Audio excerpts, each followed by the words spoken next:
You unfold a stroller with one hand. Now remove it. Remove the car, diapers, prepared food, and paved road. Keep the baby. Then start walking into the wild. Ancient families did this for thousands of generations. Across forests, rivers, mountains, and open grasslands. With tools, food, water, and fuel already filling their hands. So how did they carry the most vulnerable member of the group? A baby that could not walk, could not understand danger, and could change the entire journey by becoming cold, hungry, or tired. The answer was not one clever object. It was an entire survival system. A system made from bodies, hides, fibres, milk, memory, and cooperation. The materials were simple. The thinking was not. Imagine that your group must leave camp today. The nearby food has become scarce. The water source is shrinking. Animals are moving elsewhere. Staying is no longer the safe option. You need to carry cutting tools, hides, food, water, and fire-making materials. But you are also holding a small human who cannot survive alone. The baby adds weight to every step. It changes your balance. It occupies your arms. It needs warmth, feeding, rest, and constant attention. If you fall, two people are in danger. If you become exhausted, the group may have to stop. If the baby becomes distressed, the journey changes immediately. This was not background work. It was a moving engineering problem that cried, slept, and grew heavier. Popular images of ancient life often hide this problem. Adults hunt. They shape stone. They build fires. And children somehow remain quiet in the background. Real babies do not work like that. They interrupt plans. They change speed. They need help at inconvenient moments.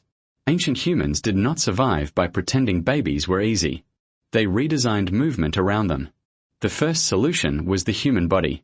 Keep the baby close. Close contact provided warmth. It kept the infant away from cold, wet, or dangerous ground. It allowed the caregiver to notice movement and distress quickly. But carrying a baby in both arms created a new problem. The hands were no longer free. Gathering plants became harder. Carrying water became harder. Climbing became more dangerous. Reacting to a sudden threat took longer. The baby needed to remain close without consuming both hands. That turned a wrap or sling into survival technology.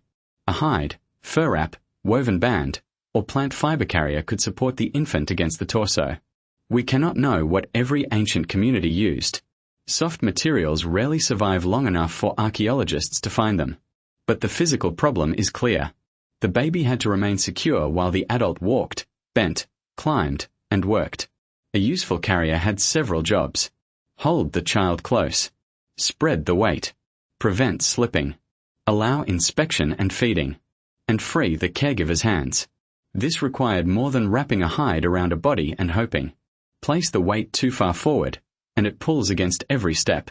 Place it unevenly, and the body must constantly correct its balance. Hold it close to the torso, and caregiver and infant move more like one unit. Modern experiments help explain why this matters. Research comparing in-arm carrying with supported carrying found that the method changed the walker's effort and movement. Supporting the load could reduce the cost compared with holding it entirely in the arms. Ancient people did not need scientific instruments to discover that. They only needed to walk. A painful shoulder taught one lesson. A slipping knot taught another. A child resting more calmly taught something else. Trial and error became engineering. A narrow strap could be widened. A painful knot could be moved. A hide could be folded differently. The carrying position could change as the child grew. A newborn, an older infant, and a small child created different loads. The carrier had to change with them. This was not primitive guessing. It was repeated testing under real pressure. But even an excellent carrier could not remove the weight. After hours of walking, shoulders tired. Muscles weakened. The baby still needed feeding and care. So ancient humans used another technology. Other humans. The weight did not always have to remain on one body. Care could move through the group. One adult might carry the child during the first stage. A relative or trusted companion might help during the next. Someone could hold the baby while another person gathered food. Someone could carry supplies while the nursing caregiver rested. Someone could repair the carrier or prepare the next sleeping place. There was no single prehistoric family arrangement. Different communities organized care differently. But humans possess a powerful ability to share childcare beyond one individual. Research among living forager communities shows what such networks can accomplish. Among the Hadza of Tanzania, researchers observed children receiving care from relatives and other helpers. That does not make living people copies of the ancient past. It demonstrates a human possibility. Care can be distributed. And in a mobile world, that flexibility changes everything. When one person becomes tired, another body is available. When one person gathers food, another pair of eyes watches the child. When danger appears, the infant is already inside a circle of cooperating adults. The baby was not carried only by arms. It was carried by relationships. Shared care also changed the journey itself. The route could not be designed only for the strongest adult. It had to work for the most dependent person. That could mean shorter travel stages, more stops, more shade, safer crossings, and reliable water along the way. A steep shortcut might save time for an unburdened adult. For someone carrying a baby, it might increase the chance of falling. A longer route over stable ground could be the intelligent choice.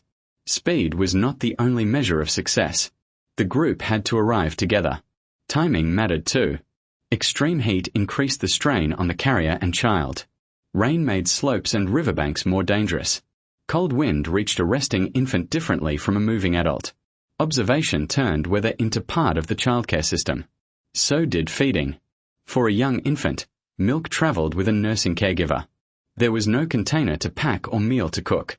But feeding still required time and energy. The group had to pause or change pace. The nursing caregiver also needed food, water, and rest. Protecting the child therefore meant supporting the caregiver. Another person could carry supplies. Someone could gather closer to camp. A shared meal could protect the infant without the infant eating any of it. As children grew, the problem changed again. A small child might walk for part of the journey, then become tired, then need to be carried. Adults had to judge when walking encouraged learning and when it created danger. Open ground was one thing. A river, cliff, or predator trail was another.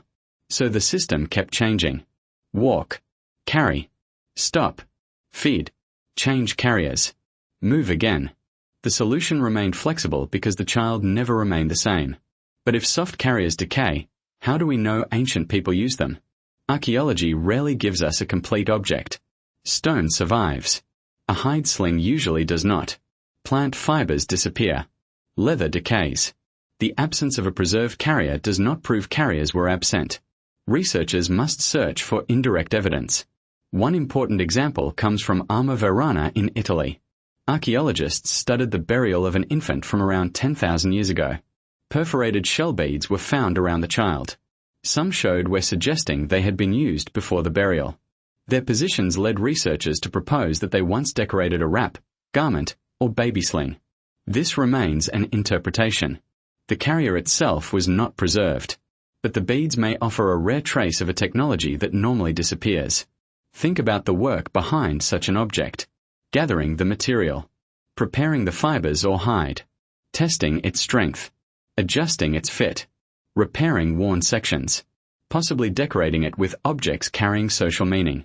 The carrier held more than the child. It held labor, knowledge, memory, and possibly identity. We should not imagine one universal ancient sling. Available materials changed from place to place. Animal hides offered one set of possibilities. Plant fibers offered another. Climate changed the need for warmth, ventilation, and protection. Some babies were probably carried in arms for long periods.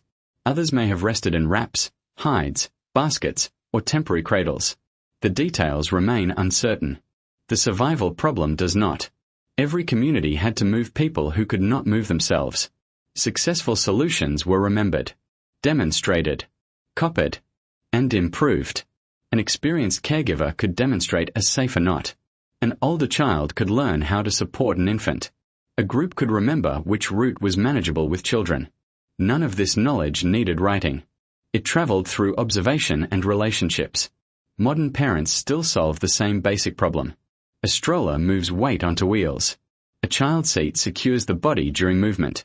A baby carrier spreads weight across the torso. Prepared food makes feeding more predictable. A car changes how far a family can travel. The technology is different. The questions are ancient. How do you keep the child close? How do you free the caregiver's hands? How do you distribute the weight? How do you keep moving without abandoning the most vulnerable person? Ancient humans answered with what they had: hide, fibre, wood, milk, memory, and other people. That final resource may have mattered most. A carrier could support the baby's body. Only a group could support the journey. Ancient children were not separate from human progress. They were the reason progress had to continue. Every migration included people who could not walk. Every new landscape was crossed by families, not only hunters. Our ancestors did not survive by eliminating vulnerability. They carried it, wrapped it close, shared its weight, and changed the journey so the future could arrive alive.